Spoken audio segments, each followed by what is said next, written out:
ओम नमो भगवते वासुदेवाय। स्वागत है आप सभी का हमारे चैनल पर। आज है बृहस्पतिवार और आज के दिन बृहस्पतिवार का व्रत करने से, कथा सुनने से सभी प्रकार की मनोकामनाएं पूर्ण होती हैं। अगर व्रत नहीं भी रख सकते तो भी कथा तो अवश्य सुननी चाहिए, क्योंकि कथा सुनने मात्र से ही भगवान बृहस्पति देव की कृपा से धन धान्य सुख सौभाग्य में वृद्धि होती है। तो कथा तो अवश्य ही सुननी चाहिए। और आज के वीडियो में हम आपको बृहस्पतिवार व्रत की कथा सुनाएंगे। तो अगर कथा पसंद आती है तो लाइक करके शेयर करिए, साथ ही साथ इसी प्रकार की व्रत कथाएं सुनने के लिए चैनल को भी सब्सक्राइब कर लीजिए। तो आइए शुरू करते हैं बृहस्पति देव की कथा। प्राचीन समय की बात है। भारत में एक राजा राज्य करता था। वह बड़ा प्रतापी और दानी था। वह नित्य प्रति मंदिर में भगवत दर्शन करने जाता था। ब्राह्मण और गुरु की सेवा किया करता था। उसके द्वार से कोई भी याचक निराश होकर नहीं लौटता था। प्रत्येक गुरुवार को व्रत रखता एवं पूजन करता था। हर दिन गरीबों की सहायता करता था। परंतु ये सब बातें उसकी रानी को अच्छी नहीं लगती थी। वह ना व्रत करती और ना किसी को एक भी पैसा दान में देती थी, और राजा से भी ऐसा करने को मना किया करती थी। एक समय की बात है। राजा शिकार खेलने वन को चले गए। घर पर रानी और दासी थीं। उस समय गुरु बृहस्पति साधु का रूप धारण करके राजा के दरवाजे पर भिक्षा मांगने आए। साधु ने रानी से भिक्षा मांगी तो वह कहने लगी, हे साधु महाराज, मैं इस दान पुण्य से तंग आ गई हूँ। इस कार्य के लिए तो मेरे पति देवी बहुत हैं। अब आप ऐसी कृपा करें कि सारा धन नष्ट हो जाए और मैं आराम से रह सकूं। साधु रूपी बृहस्पति देव ने कहा, देवी, तुम तो बड़ी विचित्र हो। संतान और धन से कोई दुखी नहीं होता, इसको सभी चाहते हैं। पापी भी पुत्र और धन की इच्छा करता है। अगर तुम्हारे पास धन अधिक है तो भूखे मनुष्यों को भोजन कराओ, प्याऊ लगवाओ, ब्राह्मणों को दान दो, धर्मशालाएं बनवाओ, कुआं, तालाब, बावड़ी, बाग, बगीचों आदि का निर्माण करवाओ, निर्धनों की कुंवारी कन्याओं का विवाह कराओ, साथ ही यज्ञ आदि करो। इस प्रकार के कर्मों से आपके कुल का और आपका नाम परलोक में सार्थक होगा एवं स्वर्ग की प्राप्ति होगी। परंतु रानी साधु की इन बातों से खुश नहीं हुई। उसने कहा, हे साधु महाराज, मुझे ऐसे धन की आवश्यकता नहीं जिसको मैं अन्य लोगों को दान दूं और जिसको रखने और संभालने में ही मेरा सारा समय नष्ट हो जाए। साधु ने कहा, देवी, यदि तुम्हारी ऐसी इच्छा है तो जैसा मैं तुम्हें बताता हूँ तुम वैसा ही करना। बृहस्पतिवार के दिन घर को गोबर से लीपना, अपने केशों को पीली मिट्टी से धोना, केशों को धोते समय स्नान करना। राजा से कहना वह हजामत करवाए। भोजन में मांस मदिरा खाना, कपड़ा धोबी के यहाँ धुलने डालना। इस प्रकार 7 बृहस्पतिवार करने से तुम्हारा सारा धन नष्ट हो जाएगा। ऐसा कहकर साधु महाराज रूपी बृहस्पति देव अंतर्ध्यान हो गए। रानी ने साधु के कहने के अनुसार 7 बृहस्पतिवार वैसा ही करने का विचार किया। साधु के बताए अनुसार करते हुए केवल 3 बृहस्पतिवार ही बीते थे कि उसकी समस्त धन संपत्ति नष्ट हो गई। भोजन के लिए दोनों समय परिवार तरसने लगा, सांसारिक भोगों से दुखी रहने लगा। तब वह राजा रानी से कहने लगा कि हे रानी, तुम यहाँ पर रहो, मैं दूसरे देश में जाता हूँ, क्योंकि यहाँ पर मुझे सभी मनुष्य जानते हैं, इसलिए मैं यहाँ पर कोई कार्य भी नहीं कर सकता। ऐसा कहकर राजा परदेश चला गया। वहाँ जंगल से लकड़ी काट कर लाता और शहर में बेचता। इस तरह जीवन व्यतीत करने लगा। इधर राजा के बिना रानी और दासियां दुखी रहने लगीं। किसी दिन भोजन मिलता और किसी दिन जल पीकर ही रह जाती। एक समय रानी और दासियों को 7 दिन बिना भोजन के व्यतीत हो गए तो रानी ने अपनी दासी से कहा, दासी, यहाँ पास के नगर में मेरी बहन रहती है, वह बहुत धनवान है। तू उसके पास जा और वहाँ से 5 सेर बेझर मांग कर ले आ, जिससे कुछ समय के लिए गुजर हो जाएगी। दासी रानी की बहन के पास गई। रानी की बहन उस समय पूजा कर रही थी। बृहस्पतिवार का दिन था। दासी ने रानी की बहन से कहा, रानी जी, मुझे आपकी बहन ने भेजा है, मुझे 5 सेर बेजर दे दो। दासी ने ये बात अनेक बार कही, परंतु रानी की बहन ने कोई उत्तर नहीं दिया, क्योंकि वह उस समय बृहस्पतिवार की कथा सुन रही थी। जब दासी को रानी की बहन से कोई उत्तर नहीं मिला तो वह बहुत दुखी हुई और उसे क्रोध भी आया। वह लौटकर रानी से बोली, रानी, आपकी बहन तो बहुत ही धनी स्त्री है, छोटे लोगों से तो बात भी नहीं करती। मैंने उससे कहा तो उसने मुझे कोई उत्तर नहीं दिया। मैं वापस चली आई। रानी बोली, दासी, इसमें उसका कोई दोष नहीं है। जब बुरे दिन आते हैं तब कोई सहारा नहीं देता। अच्छे बुरे का पता विपत्ति में ही लगता है। अब तो जो ईश्वर की इच्छा होगी वही होगा। ये सब तो हमारे भाग्य का दोष है। उधर रानी की बहन ने सोचा कि मेरी बहन की दासी आई थी, परंतु मैं उससे नहीं बोली, इससे वह बहुत दुखी हुई होगी। कथा सुनकर विष्णु भगवान का पूजन समाप्त करके वह अपनी बहन के घर आई और कहने लगी, बहन, मैं बृहस्पतिवार का व्रत कर रही थी, तुम्हारी दासी गई, परंतु जब तक कथा होती है तब तक ना उठते हैं और ना बोलते हैं, इसलिए मैं नहीं बोली। कहो दासी, क्यों गई थी? तो रानी बोली, बहन, हमारे घर पर अनाज नहीं था। वैसे तुमसे कोई बात छुपी नहीं है, इस कारण मैंने दासी को तुम्हारे पास 5 सेर बेजल लेने के लिए भेजा था। रानी की बहन बोली, बहन देखो, बृहस्पति भगवान सबकी मनोकामना पूरी करते हैं। देखो, शायद तुम्हारे घर में अनाज रखा हो। ऐसा सुनकर दासी घर के अंदर गई तो वहाँ पर उसे एक घड़ा बेझर का भरा मिल गया। तो उसे बड़ी हैरानी हुई, क्योंकि उसने एक एक बर्तन देख लिया था। उसने बाहर आकर रानी को बताया। दासी अपनी रानी से कहने लगी, रानी देखो, वैसे जब हमको अन्न नहीं मिलता तो हम रोज ही व्रत करते हैं। अगर इनसे व्रत की विधि और कथा पूछ ली जाए तो उसे हम भी किया करेंगे। दासी के कहने पर रानी ने अपनी बहन से बृहस्पतिवार व्रत के बारे में पूछा तो उसकी बहन ने बताया, बृहस्पतिवार के व्रत में चने की दाल और मुनक्का से विष्णु भगवान का केले की जड़ में पूजन करें और दीपक जलाएं, पीला भोजन करें तथा कथा सुनें। इस प्रकार करने से गुरु भगवान प्रसन्न होते हैं, अन्न, पुत्र, धन देते हैं और सभी मनोकामना पूर्ण करते हैं। व्रत और पूजन की विधि बताकर रानी की बहन अपने घर लौट आई।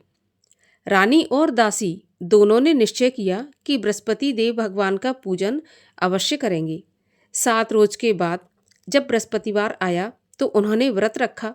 घुड़साल में जाकर चना और गुड़ बीन लाई तथा उसकी दाल से केले की जड़ तथा विष्णु भगवान का पूजन किया। अब पीला भोजन कहाँ से आए? दोनों बड़ी दुखी हुई, परंतु उन्होंने व्रत किया था, इस कारण बृहस्पति भगवान प्रसन्न थे। एक साधारण व्यक्ति के रूप में वे 2 थालों में सुंदर पीला भोजन लेकर आए और दासी को देकर बोले, दासी, यह भोजन तुम्हारे और रानी के लिए है, तुम दोनों भोजन करना। दासी भोजन पाकर बड़ी प्रसन्न हुई और रानी से बोली, रानी जी, भोजन कर लो। रानी को भोजन आने के बारे में कुछ पता नहीं था, इसलिए वह दासी से बोली, जा तू ही भोजन कर, क्योंकि तू हमारी व्यर्थ में हंसी उड़ाती है। तो दासी बोली, एक व्यक्ति भोजन दे गया है। रानी कहने लगी, वह भोजन तेरे लिए दे गया है तो तू ही भोजन कर। दासी ने कहा, वह व्यक्ति हम दोनों के लिए 2 थालों में भोजन देकर गया है, इसलिए मैं और आप दोनों ही साथ साथ भोजन करेंगी। दोनों ने गुरु भगवान को नमस्कार करके भोजन प्रारंभ किया। उसके बाद वे प्रत्येक बृहस्पतिवार को गुरु भगवान का व्रत और पूजन करने लगी। बृहस्पति भगवान की कृपा से उनके पास धन हो गया, परंतु रानी फिर पहले की तरह से आलस करने लगी। तब दासी बोली, देखो रानी, तुम पहले भी इस प्रकार आलस करती थी, तुम्हें धन के रखने में कष्ट होता था, इस कारण सभी धन नष्ट हो गया। अब गुरु भगवान की कृपा से धन मिला है तो फिर तुम्हें आलस होता है। बड़ी मुसीबतों के बाद हमने ये धन पाया है, इसलिए हमें दान पुण्य करना चाहिए। भूखे मनुष्यों को भोजन कराओ, प्याऊ लगवाओ, ब्राह्मणों को दान दो, कुआं, तालाब, बावड़ी आदि का निर्माण करवाओ, मंदिर, पाठशाला बनवाकर दान दो, कुंवारी कन्याओं का विवाह करवाओ। धन को शुभ कार्यों में खर्च करो, जिससे तुम्हारे कुल का यश बढ़े और स्वर्ग प्राप्त हो तथा पितृ प्रसन्न हो। दासी की बात मानकर रानी इसी प्रकार के कर्म करने प्रारंभ कर दिए। उसका काफी यश फैलने लगा। एक दिन रानी और दासी आपस में विचार करने लगीं कि ना जाने राजा किस दशा में होंगे, उनकी कोई खोज खबर नहीं है। गुरु भगवान से उन्होंने प्रार्थना की और भगवान ने रात्रि में राजा को सपने में कहा कि हे राजा, उठ, तेरी रानी तुझको याद करती है, अब अपने देश को लौट जा। राजा प्रातःकाल उठा। वह विचार करने लगा कि स्त्री जाति खाने और पहनने की ही साथी होती है, पर भगवान की आज्ञा मानकर वह अपने नगर को चलने के लिए तैयार हुआ। जब राजा परदेश गया तो परदेश में बहुत दुखी रहने लगा था। प्रतिदिन जंगल से लकड़ी बीन कर लाता और उसे शहर में बेचकर अपने दुखी जीवन को बड़ी कठिनता से व्यतीत करता था। एक दिन राजा दुखी हो अपनी पुरानी बातों को याद करके रोने लगा। उस जंगल में बृहस्पति देव एक साधु का रूप धारण करके आए और राजा के पास आकर बोले, लकड़हारे, तुम इस सुनसान जंगल में किस चिंता में बैठे हो, मुझे बताओ। ये सुनकर राजा के नेत्रों में जल भर आया और साधु की वंदना करके बोला, प्रभु, आप सब कुछ जानने वाले हैं। इतना कहकर राजा ने साधु को अपनी संपूर्ण कहानी सुना दी। महात्मा तो दयालु होते हैं। वे राजा से बोले, राजा, तुम्हारी पत्नी ने बृहस्पति देव के प्रति अपराध किया था, जिसके कारण तुम्हारी ये दशा हुई। अब तुम किसी प्रकार की चिंता मत करो, भगवान तुम्हें पहले से अधिक धन देंगे। देखो, तुम्हारी पत्नी ने बृहस्पतिवार का व्रत प्रारंभ कर दिया है। अब तुम भी बृहस्पतिवार का व्रत करके चने की दाल और गुड़ जल के लोटे में डालकर केले का पूजन करो। फिर कथा कहो या सुनो, भगवान तुम्हारी सभी मनोकामनाओं को पूर्ण करेंगे। साधु को प्रसन्न देखकर राजा बोला, प्रभु, मुझे लकड़ी बेचकर इतना पैसा नहीं बचता जिससे भोजन करने के उपरांत कुछ बचा सकूं।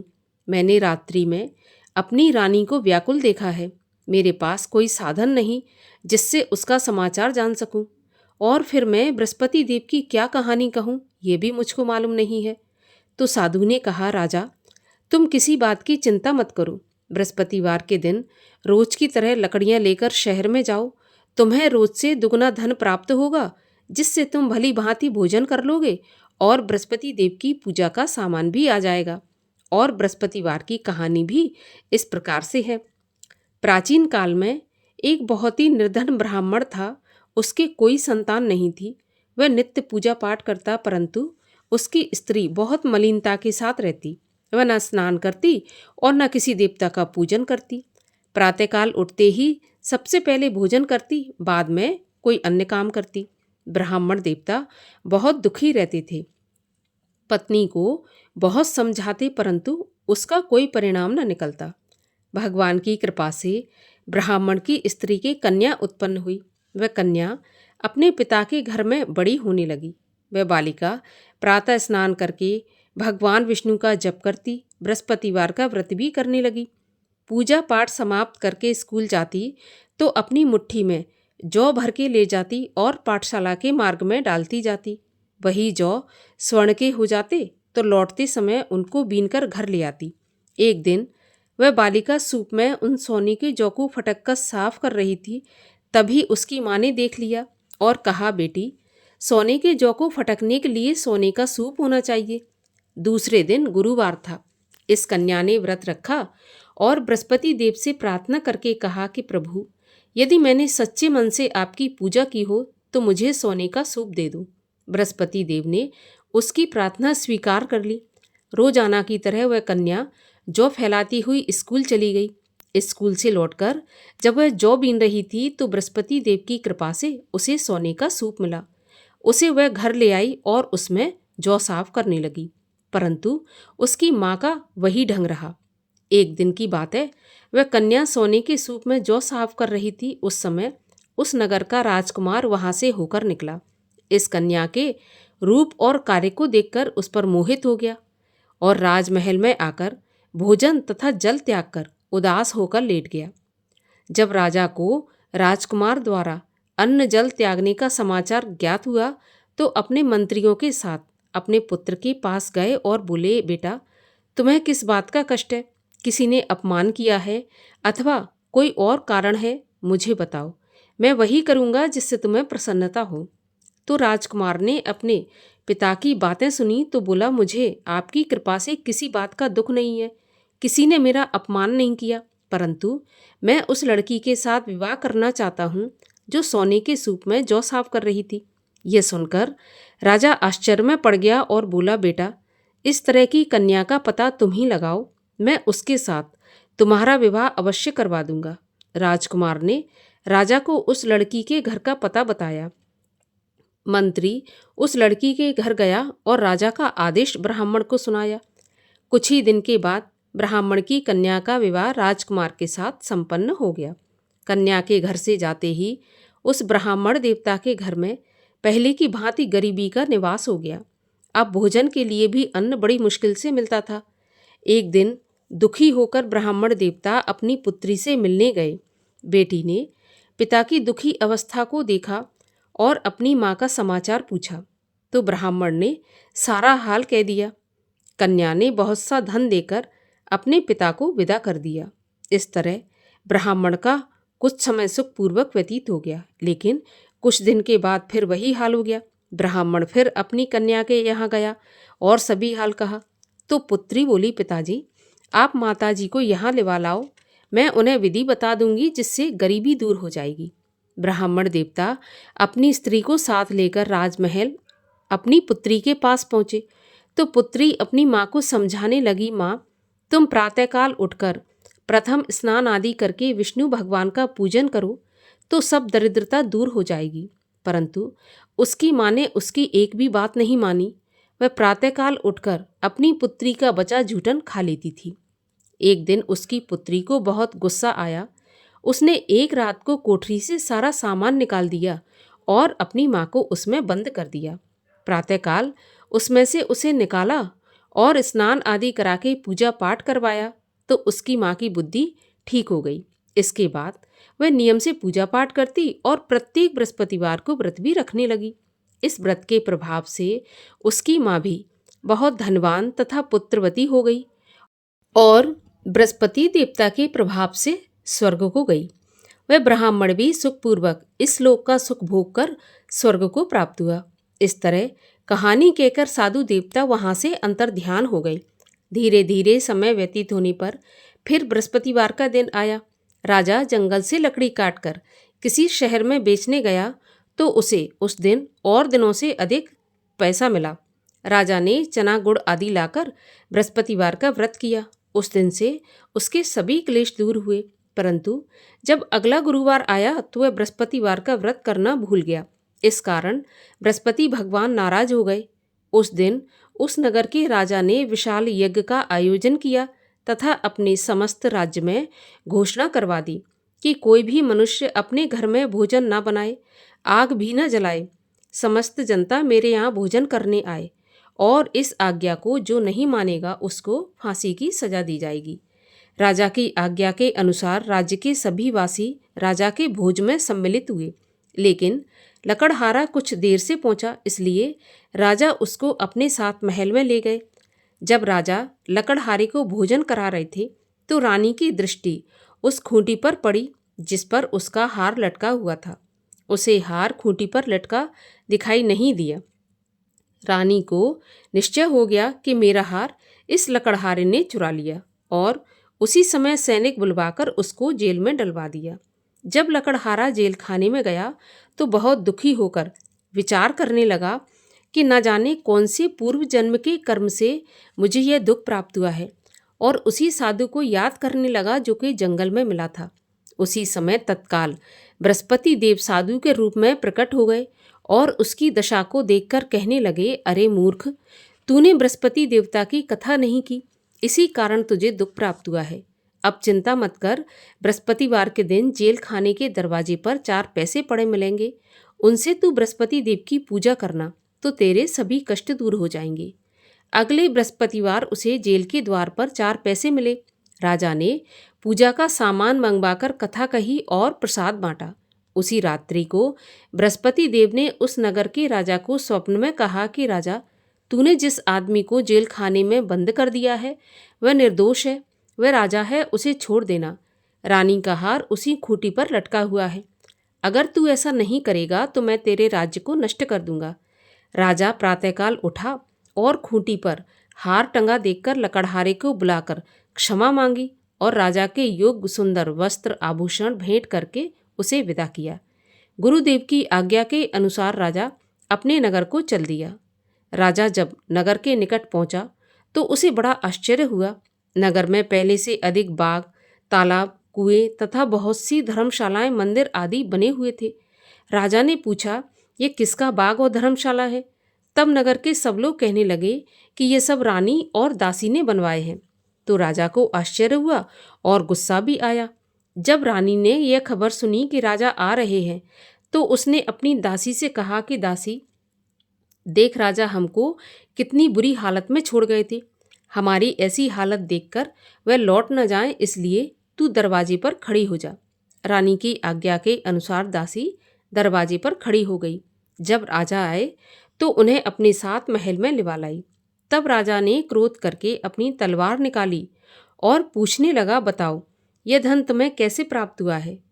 तब रानी ने बताया, हमें यह सब धन बृहस्पति देव के व्रत के प्रभाव से प्राप्त हुआ है। राजा ने निश्चय किया, 7 रोज बाद तो सभी बृहस्पति देव का पूजन करते हैं, परंतु मैं रोजाना दिन में 3 बार कथा कहा करूँगा और रोज व्रत किया करूँगा। अब हर समय राजा के दुपट्टे में चने की दाल बंधी रहती और दिन में 3 बार कथा कहता।